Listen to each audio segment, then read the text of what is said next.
ان الحمد للہ والصلاة والسلام علی رسول اللہ۔ قرآن حکیم کلاس میں آج ہم سورۃ الانعام کی 2 آیات، آیت نمبر 159 اور 160 کو انشاءاللہ سمجھیں گے۔ گزشتہ آیات میں یہ بات انتہائی تفصیل سے اور مدلل انداز میں سمجھائی جاتی رہی ہے کہ کسی بھی چیز کو حلال یا حرام قرار دینے کا اختیار اللہ کے پاس ہے، اور یہ بات بھی کہ جو نظریات اور حقائق اللہ کی طرف سے نازل ہوئے ہیں وہی درست ہیں، اور جو اس کے خلاف ہوں وہ سب غلط ہیں۔ پہلے اللہ کی اس رہنمائی کو حاصل کرنے کا ذریعہ وہ کتاب تورات تھی جو موسیٰ علیہ السلام پر نازل ہوئی تھی، اور اب قرآن حکیم ہے جو نبی کریم صلی اللہ علیہ وسلم پر نازل کیا گیا۔ تو یوں اللہ تعالیٰ نے گزشتہ آیات میں قرآن و سنت کے علاوہ دیگر راستوں کو اختیار کرنے سے منع فرمایا۔ اب اگلی آیت میں جس بات سے منع فرمایا جا رہا ہے وہ یہ ہے کہ قرآن و سنت کا مفہوم اپنی خواہشات اور رائے سے حاصل نہیں کرنا، بلکہ اس کے مفہوم کو حاصل کرنے کے لیے نبی کریم صلی اللہ علیہ وسلم، صحابہ و تابعین کرام سے وابستہ رہنا ضروری ہے۔ جس نے بھی قرآن و سنت کے مفہوم کو حاصل کرنے کے لیے اس مقدس اصول کو نظر انداز کیا تو اس کا دین اسلام کی تعلیمات اور نبی کریم صلی اللہ علیہ وسلم سے کوئی تعلق نہیں ہے۔ یہی ہے وہ اصول اور عنوان جس کی وضاحت اللہ اگلی آیت میں کر رہے ہیں۔ ان الذین فرقوا دینہم، اے نبی صلی اللہ علیہ وسلم، جن لوگوں نے اپنے دین میں تفریقہ پیدا کیا، وکانوا شیعا، اور ہو گئے گروہ گروہ۔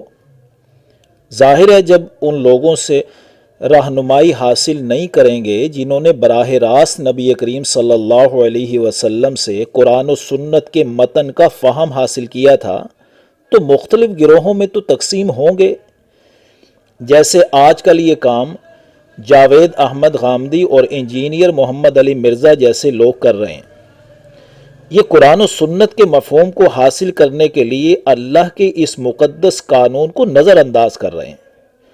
تو اللہ نے آگے فرمایا لست منہم فی شیئن، اے نبی صلی اللہ علیہ وسلم، ایسے لوگوں سے آپ کا کوئی تعلق نہیں ہے۔ یعنی ایسے لوگ خواہ کہتے رہیں کہ ہمارا نبی کریم صلی اللہ علیہ وسلم سے گہرا تعلق ہے، ہم قرآن و سنت کے مفہوم کو بابوں کے بغیر خود سمجھیں گے، اصل میں یہ لوگ قرآن و سنت کا نام لے کر اس کے معنی اور مفہوم کو غلط رنگ دے رہے ہیں۔ لہٰذا ایسے لوگوں کا نبی کریم صلی اللہ علیہ وسلم اور دین اسلام کی تعلیمات سے کوئی تعلق قائم نہیں ہو سکتا۔ آگے فرمایا انما امرہم الی اللہ، ایسے لوگوں کا معاملہ تو اللہ کے حوالے ہے۔ ایسے لوگوں کی جب روز قیامت رب کے حضور پیشی ہوگی تو آگے فرمایا اللہ نے ثم ینبئکم بما کانوا یفعلون، پھر اللہ ان کو بتائے گا جو کچھ وہ کیا کرتے تھے۔ یعنی ایسے لوگوں کے یہ جو فعل ہیں اللہ سے پوشیدہ نہیں ہیں۔ تو محترم سامعین و سامعات، آپ معاشرے کا جائزہ لینا تو ایسے لوگ آج بھی آپ کو مل جائیں گے جو قرآن و سنت کا مفہوم اپنی رائے سے بیان کرنا چاہتے ہیں۔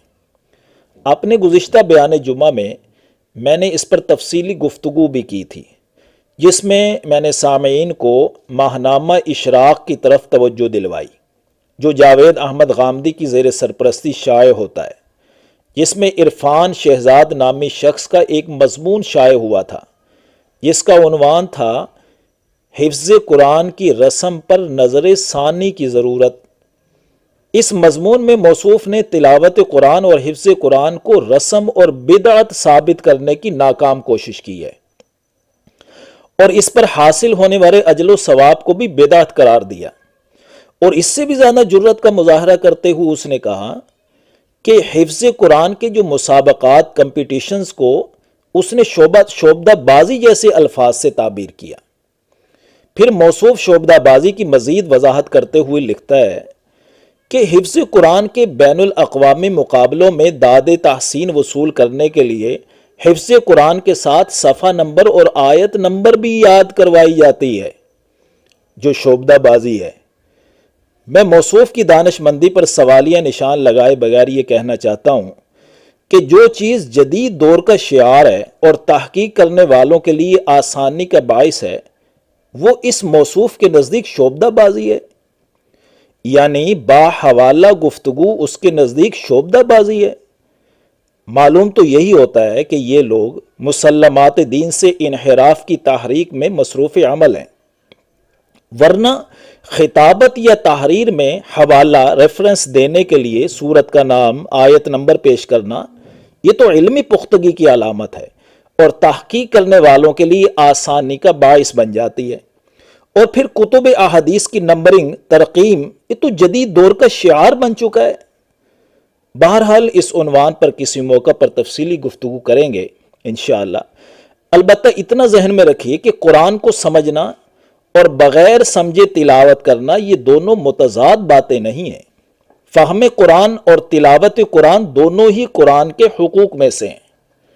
تو بہرحال اللہ تعالیٰ نے اس آیت نمبر 159 میں فرمایا کہ اے پیغمبر صلی اللہ علیہ وسلم، جن لوگوں نے اپنے دین میں مختلف راہیں نکالیں اور گروہ گروہ ہو گئے، اے نبی صلی اللہ علیہ وسلم ایسے لوگوں سے آپ کا کوئی تعلق نہیں ہے۔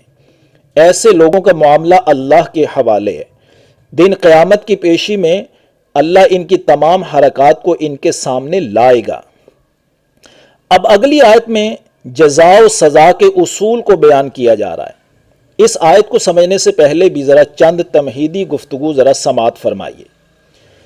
یہ دیکھیں، نبی کریم صلی اللہ علیہ وسلم پر قرآن مجید نازل ہو جانے کے بعد مالک کائنات کی جانب سے اعلان ہوا کہ اب قرآن و سنت ہی کی اتباع کرو اور اس کی خلاف ورزی کرنے سے بچو تاکہ تم پر رحم کیا جائے۔ اور پھر یہ جو آیت ہم پڑھ چکے ہیں 159، اس میں ایک مقدس اصول بیان کر دیا کہ قرآن و سنت کے مفہوم کو حاصل کرنے کے لیے نبی کریم اور صحابہ و تابعین سے وابستہ رہنا ضروری ہے۔ تو گفتگو کا خلاصہ یہ ہوا کہ قرآن و سنت سے وابستہ رہنا بھی ضروری ہے، اور قرآن و سنت کی تعلیمات کے مفہوم کو حاصل کرنے کے لیے نبی کریم صلی اللہ علیہ وسلم اور صحابہ اور تابعین سے وابستہ رہنا بھی لازم ہے۔ اب ظاہر ہے کچھ لوگ اللہ کی ان ہدایات پر عمل پیرا ہو جائیں گے اور کچھ نہیں ہوں گے، تو اسی بنا پر آخرت میں عدالت عظمیٰ لگے گی جس میں جزا اور سزا دی جائے گی۔ اس جزا اور سزا کو دینے میں اللہ نے کیا اصول مقرر کیا، اس کو اللہ اگلی آیت مبارکہ میں بیان کر رہے ہیں۔ من جاء بالحسنۃ فلہ عشر امثالھا، جو شخص ایک نیکی لے کر آئے گا تو اس کو اس جیسی 10 نیکیاں ملیں گی، یعنی ایک نیکی کا 10 گنا اجر عطا کیا جائے گا، اور یہ کم از کم حد ہے۔ ومن جاء بالسیئۃ فلا یجزی الا مثلھا، اور جو شخص کوئی برائی لائے گا تو اس کو صرف ایک برائی کی سزا دی جائے گی۔ وہم لا یظلمون، اور ان پر ظلم نہیں کیا جائے گا۔ اس آیت میں بیان کردہ اصول کا مفہوم اور خلاصہ یہ ہے کہ ایک نیکی کا اجر 10 گنا یہ کم از کم ہے، جبکہ دیگر آیات و احادیث میں وضاحت ہے کہ اخلاص کی بنا پر یہ اجر 70 گنا سے لے کر 700 گنا تک بڑھایا جاتا ہے، بلکہ اس سے بھی کئی گنا بڑھانے کی بشارت موجود ہے۔ واللہ یضاعف لمن یشاء، جبکہ ایک برائی کے بدلے میں ایک ہی برائی لکھی جاتی ہے۔ گویا یوں کہیں گے کہ نیکی کا بدلہ دینے میں فضل کا معاملہ کیا جائے گا اور برائی کی سزا دینے میں عدل کا معاملہ کیا جائے گا۔ اب ساری گفتگو پہ ذرا غور کیجئے کہ اللہ تعالیٰ نے انسانوں کی رہنمائی کے لیے قرآن و سنت کا متن بھی عطا کیا، اور اس مفہوم میں اور اس کے مفہوم کو نبی کریم صلی اللہ علیہ وسلم اور صحابہ و تابعین کی شکل میں محفوظ بھی رکھا، اور پھر جزا اور سزا کا اصول بناتے ہوئے فضل و کرم پر مبنی اصول ترتیب دیا۔ اب اس کے باوجود بھی اگر کوئی جہنم کا ایندھن بن جاتا ہے تو اس کا ذمہ دار وہ خود ہوگا۔ تو اللہ سے دعا ہے کہ وہ ہمیں قرآن و سنت سے اور اس کے درست مفہوم سے وابستہ رہنے کی توفیق عطا فرمائے۔ آمین یا رب العالمین۔